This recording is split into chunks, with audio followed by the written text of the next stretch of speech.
বাচ্চাদের টিফিনে কি দেবে ভাবছো? চলো আমার এই রেসিপিটা দেখে নাও। প্রথমে আমি নিচ্ছি আলু গ্রেট করা, বিনস, ক্যাপসিকাম, গাজর এইভাবে ছোট করে কুচিয়ে নিয়েছি।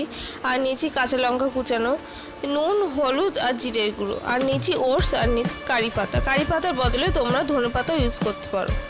এবার আমি একটা মিক্সিং বোলে ওটসটা দিয়ে দিলাম।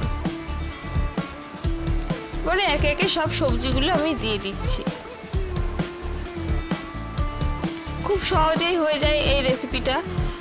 এবার আমি দিয়ে দিলাম কাঁচা লঙ্কা। বাচ্চারা যদি খায় সেক্ষেত্রে তোমরা কাঁচা লঙ্কাটা স্কিপ করে সেখানে একটু গোলমরিচগুলো দিয়ে দিতে পারো। একে একে আমি সব মশলা দিয়ে দিলাম আর দিয়ে দিচ্ছি কারি পাতা। দিয়ে এটা ভালো করে শুকনো মিক্সড করে নিচ্ছি।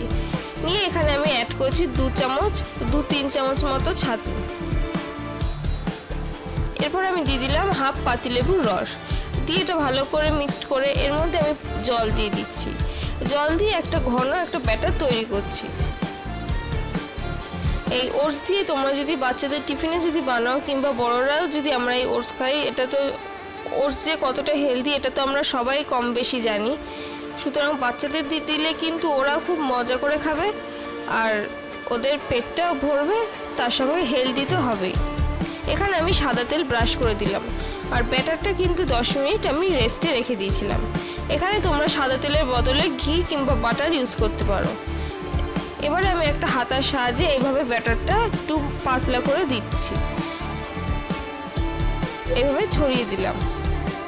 খুব বেশি পাতলা করব না, একটু মোটা রাখবো।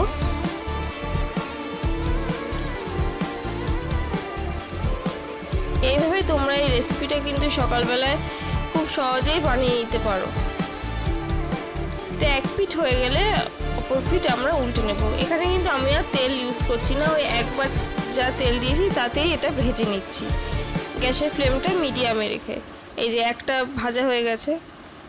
বাচ্চারা তো সবজি খেতে চায় না, সুতরাং এইভাবে তোমরা যদি নতুনত্ব রেসিপি যদি বানিয়ে দিতে পারো তাহলে কিন্তু বাচ্চারাও খুশি আর তার সঙ্গে তাদের পেটটাও ভরবে।